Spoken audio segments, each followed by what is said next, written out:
And letting everybody else continue to come in. Welcome to No War 2017, War and the Environment. Thank you all for being here.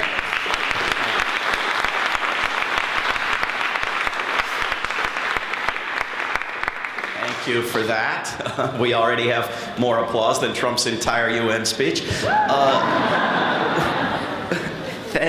My name is David Swanson. I'm going to briefly introduce Tim DeChristopher and Jill Stein, and also speak briefly first myself.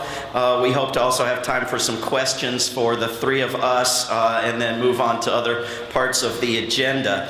We hope to have questions and answers in every part of this conference. Thank you to everyone who has volunteered to help World Beyond War with this event, including Pat Elder, who is organizing the volunteers.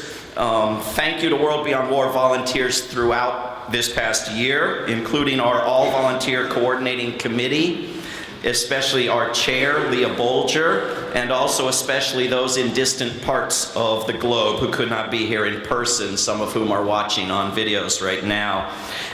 Thank you to our organizer, Mary Dean, and our education coordinator, Tony Jenkins. Thank you to Peter Kuznick for arranging this venue. Raise your hand if you were out on the water in a kayak on Sunday in front of the Pentagon and you might be in this picture. Thank you to our kayaktivists. And I have to thank all of the sponsors of this conference, including Code Pink, Veterans for Peace, RootsAction.org, End Wars Forever, Earthlings, Just World Books, Center for Citizen Initiatives, Arkansas Peace Week, Voices for Creative Nonviolence, Environmentalists Against War, Women Against Military Madness, Women's International League for Peace and Freedom, and the Portland branch thereof, Rick Minnick, Steve Schafferman, Op-Ed News, the National Campaign for a Peace Tax Fund, Dr. Art Milholland, and Dr. Luan Mostello of Physicians for Social Responsibility. Some of these groups have tables outside in the hallway just outside the doors and in the hallway on the way from the elevators, so please support these groups. Also groups that helped spread the word, Nonviolence International, On Earth Peace, War is a Crime, DC350.org, Peace Action Montgomery, United for Peace and Justice. Thank you to all of these wonderful organizations. Thank you to all the incredible speakers we are going to be hearing from. Thank you especially to the speakers from environmental organizations and backgrounds who are joining with those from peace organizations and backgrounds. Thank you to the Sam Adams Associates for Integrity in Intelligence for, again, partnering with us on this event, as they did last year. Thank you to this venue, which prefers to remain unnamed, and to the general public for maintaining relatively general sanity despite various heroes being announced as coming to this conference who had been demonized in our beloved corporate media. One of them, as you may have heard, Chelsea Manning, has canceled on this event. Unlike the disgraceful Harvard Kennedy School, we did not cancel on her. Thank you also to the Backbone Campaign and all of the people who helped with the flotilla. Also to Patrick Hiller and everyone who helped with the new edition of our book, which you have a free copy of in your packets. And if you're watching on video, you can get in a bookstore, A Global Security System, an Alternative to War.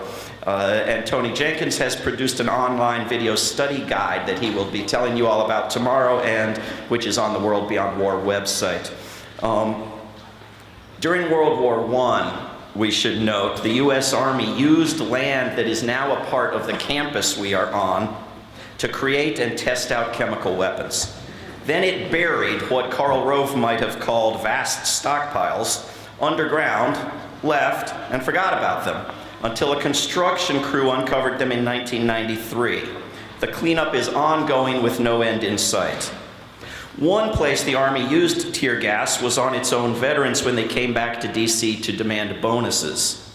Then, during the Second World War, the U.S. military dumped huge quantities of chemical weapons into the Atlantic and Pacific Oceans. In 1943, German bombs sank a U.S. ship at Bari, Italy, that was secretly carrying 1 million pounds of mustard gas.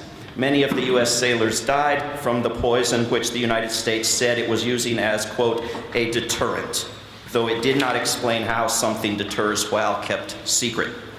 That ship is expected to keep leaking gas into the sea for centuries. Meanwhile, the US and Japan left over 1,000 ships on the floor of the Pacific, including many fuel tankers. I mentioned the military poisons in the immediate environment not as something exceptional, but more as the norm. There are 6 Superfund sites poisoning the Potomac River not far from here, and as Pat Elder has noted, they are all military sites. They are poisoning the Potomac with everything from acetone, alkaline, arsenic, anthrax, on down to vinyl chloride, xylene, and zinc. 69% of Superfund sites across the United States are military bases. And this is the country for which this military is supposedly performing some sort of so-called service. What the US military and other militaries do to the earth as a whole is unfathomable, or at least unfathomed. The US military is the top consumer of petroleum around, burning more than most entire countries. I'm probably going to skip the US Army's upcoming 10-miler in DC, at which people will be, quote, running for clean water. Water in Uganda, supposedly. For a fraction of just what Congress just increased US military spending by, we could end the lack of clean water everywhere on Earth. And any race in DC had better stay away from any rivers if it doesn't want to come into contact with what the US Army actually does to water. What war and war preparations do to the earth has always been a hard topic to get at. Why would those who care about the earth want to take on the beloved and inspiring institution that brought us Vietnam, Iraq, the famine in Yemen, torture at Guantanamo, and 16 years of gruesome slaughter in Afghanistan, not to mention the gleaming eloquence of President Donald J. Trump? And why would those who oppose the mass murder of human beings want to change the subject to deforestation and poisoned streams and what nuclear weapons do to the planet? But the fact is that if war were moral, legal, defensive, beneficial to the spread of freedom, and inexpensive, we would be obliged to make abolishing it our top priority solely because of the destruction that war and preparations for war do as the leading polluters of our natural environment. While converting to sustainable practices could pay for itself in healthcare savings, the funds with which to do it are there many times over in the US military budget. One airplane program, the F-35, could be canceled and the funds used to convert every home in the United States to clean energy. We are not going to save our Earth's climate as individuals. We need organized global efforts. The only place where the resources can be found is in the military. The wealth of the billionaires does not even begin to rival it. And taking it away from the military, even without doing anything else with it, is the single best thing that we could do for the earth. The madness of war culture has got some people imagining a limited nuclear war, while scientists say a single nuke could push climate change beyond all hope, and a handful could starve us out of existence. A peace and sustainability culture is the answer. Pre-presidential campaign, Donald Trump signed a letter published on December 6, 2009 in the New York Times, page 8, to President Obama that called climate change an immediate challenge. Quote, "Please don't postpone the earth," it said. "If we fail to act now, it is scientifically irrefutable that there will be catastrophic and irreversible consequences for humanity and our planet," end quote. Among societies that accept or promote war-making, those consequences of environmental destruction will likely include yet more war-making. It is, of course, false and self-defeating to suggest that climate change simply causes war in the absence of any human agency. There is no correlation between resource scarcity and war, or environmental destruction and war. There is, however, a correlation between cultural acceptance of war and war. And this world, and especially certain parts of it, including the United States, is very accepting of war, as reflected in the belief in its inevitability. Wars generating environmental destruction and mass migration, generating more wars, generating further destruction is a vicious cycle we have to break out of by protecting the environment and abolishing war. Thank you.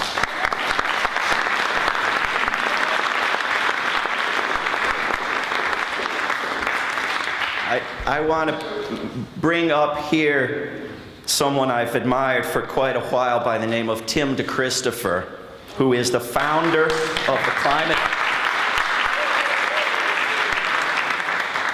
He is the founder of the Climate Disobedience Center. Tim DeChristopher disrupted an illegitimate Bureau of Land Management oil and gas auction in December of '08 by posing as bidder number 70.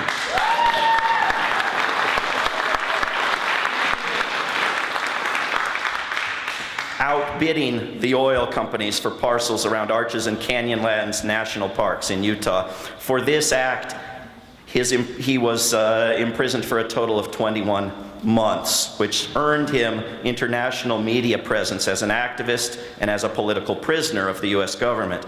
He has used this platform to spread the urgency of the climate crisis and the need for bold, confrontational action in order to create a just and healthy world. Tim has used his prosecution as an opportunity to organize the climate justice organization Peaceful Uprising in Salt Lake City, and more recently founded the Climate Disobedience Center. He continues the work to defend a livable future. Tim DeChristopher.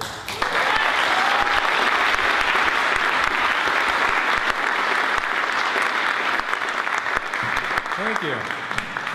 Thank you for that welcome. Thank you all for being here for this really important gathering to connect the dots between war and our environmental crisis. It's I think, an important challenge that we face and a very timely opportunity to get together and connect these dots. It's unfortunately very timely as we have seen the impacts of climate change on display just over the past few weeks in our country, with unprecedented disasters hitting Houston and Florida and Puerto Rico and most of the western United States with wildfires. And at the same time, where we're seeing some of the worst and most irresponsible nuclear saber rattling since the Cuban Missile Crisis. And these things were on my mind this morning when I was waiting for my train at the Providence Amtrak station, when the voice from the loudspeaker was seemingly coming straight out of 1962. And it said, "I will not go down under the ground, 'cause someone was telling us that death's coming round." And it was Bob Dylan singing, "Let Me Die in My Footsteps," which is his song that was written in the early 60s in that climate of fear around nuclear war. And it's a song about resisting that call to hide away in nuclear shelters, and instead to stay connected to the beauty of the natural world. And he was connecting those dots even back in 1962. And I was so inspired to hear that this morning, because we need to be connecting more of those dots. And there's certainly some of that happening, but it's important not just to connect the dots, but it's important how we connect the dots between war and climate change and the environmental crisis. Because there's far too many folks in the climate movement right now, and far too many organizations that are just kind of blindly celebrating the fact that the military is taking climate change seriously.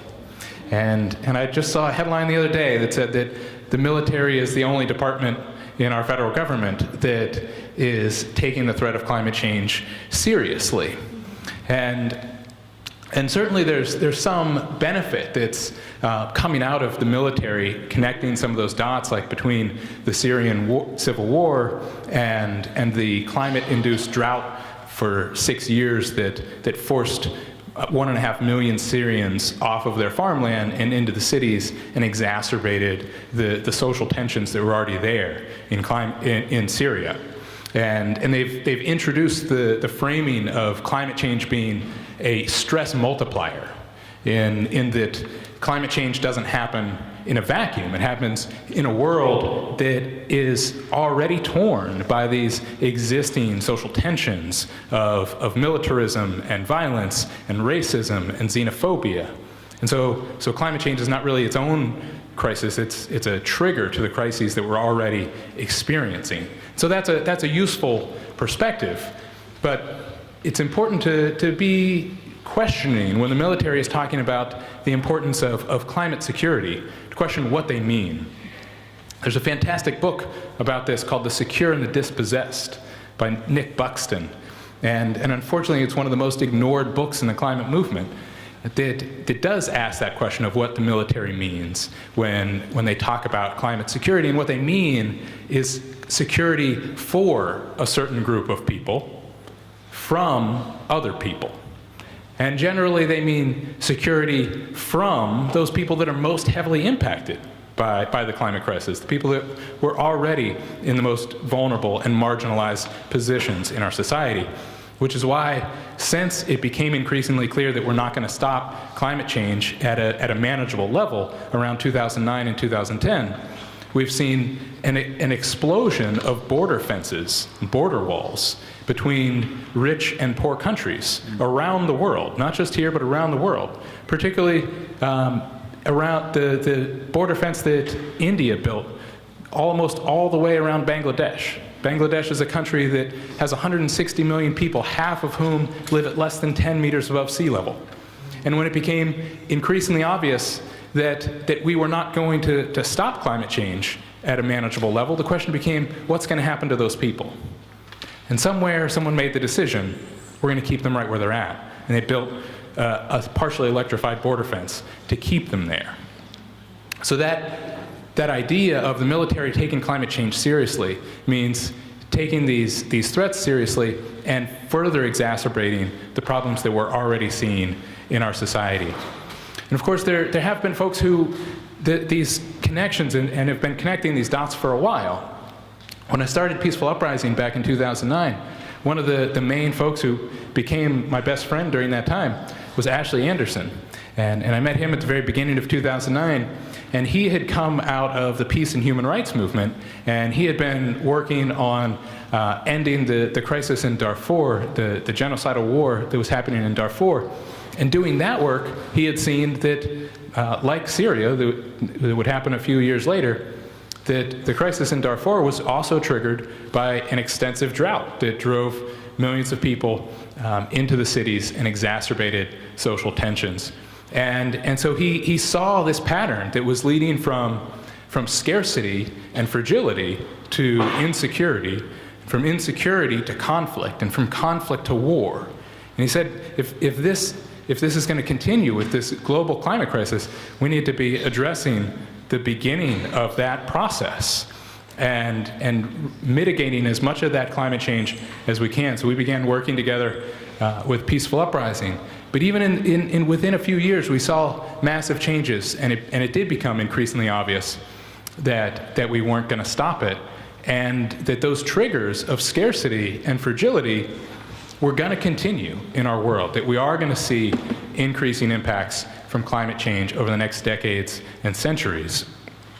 And so then what becomes of our challenge then, with this path that leads from scarcity and fragility to insecurity to conflict to war, if that scarcity and fragility is now to some degree inevitable, that means that our role is to disrupt that default path that leads from fragility to war and from insecurity to war.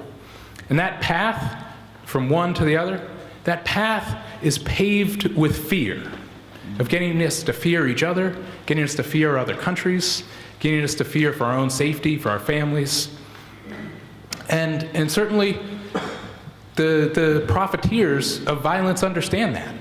Whether it's the military-industrial complex, on a global level or whether it's the NRA on a neighborhood level, the profiteers of violence push fear like a gateway drug. But the realities of climate change mean that we have ever-increasing reasons for fear. So that challenge of disrupting that path from insecurity to war becomes a challenge of pushing back on the narrative of fear and finding other values that we can hold on to, other ways of responding to that insecurity, other ways of responding to conflict, other ways of responding to our fragility, and finding new values that we can latch onto. And this seems to be something that Bob Dylan understood when he was writing that song, Let Me Die in My Footsteps. Because he's saying, let me sleep in your meadows with your green grassy leaves. Let me walk down your highway with my brother in peace. Let me die in my footsteps before I go down under the ground. He was talking about this path that responds to scarcity with gratitude and appreciation and love for the beauty of the world and the people in it. A path that responds to fragility with embracing the power of our vulnerability, the power of our vulnerability to connect us to one another and to connect us to the world. And I know that I don't sing it all that beautifully, but don't worry, Brian Cahall is going to come up later, and he'll do a much better job at bringing some beauty in music. But the great thing about music is that when you have folks like me who don't hit the right notes, those harmonies are not a cause for eliminating those who are different. Those harmonies are what bring the richness to the music, right? Just like in an ecosystem, the diversity of an ecosystem is its strength and its resilience. And those conflicting harmonies, those both in music and in nature, are part of the beauty and the strength and the resilience of those systems. These are things that are deeply embedded in the fundamental values of our movements, of the peace movement and the environmental movement. These are things that folks in our movements have understood for a long time. That conflict that we face is not an excuse for war. It's an opportunity for growing our understanding, growing our shared strength, right? And at that level of our fundamental values, our movements are already connected. We're connected at our fundamental values and in our big visions. And when we articulate those, we're on the same page. We're only disconnected when our professionalized movement culture and our funding structures push us into myopic silos of specialized campaigns that fit into a grant cycle. But when we break out of that structure and we articulate on a much bigger level and we embrace our idealism, our values, and our vision, then we're on the same page. That's part of our challenge here this weekend, to lift up those values and vision, and then to get out of this shelter that we're in here and get out there into the world. And that ultimately is Dylan's final call in that song. Go out in your country. I forget the rest of that line. Go out in your country where the land meets the sun. I forget the rest of it. But get out. And he says that's where we connect with those values. Maybe Brian will sing some of it for us later, maybe not. But listen to the song. The Amtrak station apparently didn't put it all the way in my memory today. We'll have to listen to it again. But the vision and the values that are being developed and articulated here this weekend, are desperately needed by our world. We can't keep them hidden here. We need to take them out into the country, out into where the people are, and spread that word. So I thank you all for being a part of that challenge. Thank you.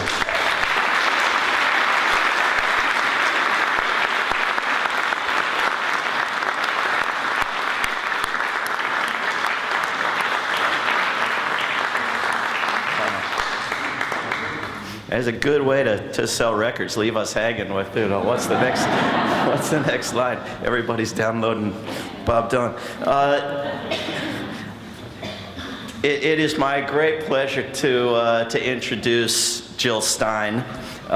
Jill Stein was the Green Party's presidential candidate in 16 and 12. She's an organizer, a physician, an environmental health advocate. She has helped in fights for campaign finance reform, racially just redistricting, green jobs, and to clean up polluting incinerators and coal plants, cited predominantly in communities of color.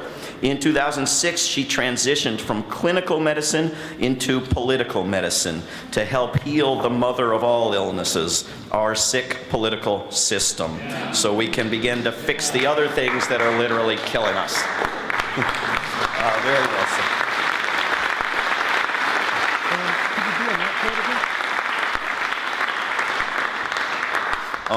Among much else, she was part of the recent Solidarity Peace delegation to South Korea to support the struggle of the Korean people for justice, sovereignty, and demilitarization of the Korean Peninsula. Jill is currently working to support local green candidates in fighting for radical, progressive, sustainable solutions that are critical for our future. Jill Stein.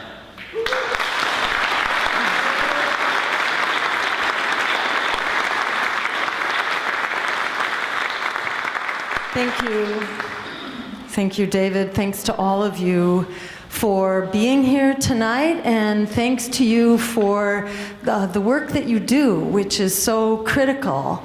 And it's really such an honor to be here with so many of the trailblazers in this movement, which is connecting the dots between the environment and war, but also with a whole bunch of other things like human rights and the plight of immigrants and Black Lives Matter and the Dreamers. And it's such a remarkable time. I think all of us come here now feeling like this is a really unique moment. I sort of feel like I'm coming to to the Mecca or to the altar or what? I don't know what it is, but I feel like we're all coming here sort of searching for truth and searching for justice from each other to gather strength to meet this incredible moment that we're in right now. And it's a historic moment because it is unprecedented in the crises that are converging right now. But it's also an amazing moment of incredible resistance, which is really sweeping the country and sweeping the planet as people are really rising up like we haven't seen for generations. And that goes from the pipeline resistors to Black Lives Matter to the Dreamers standing up undocumented and unafraid. It is the heroes of Standing Rock. Black Lives Matter again is just now facing rubber bullets again this weekend in St. Louis, where it's sort of Michael Brown all over again with another sort of dismissal of a case of police violence. The heroism of everyday people who came out by tens of thousands in my home city of Boston to tell the white supremacists after Charleston that you are not welcome here. And they actually went home. They did go home, the white supremacists, and they canceled their rallies.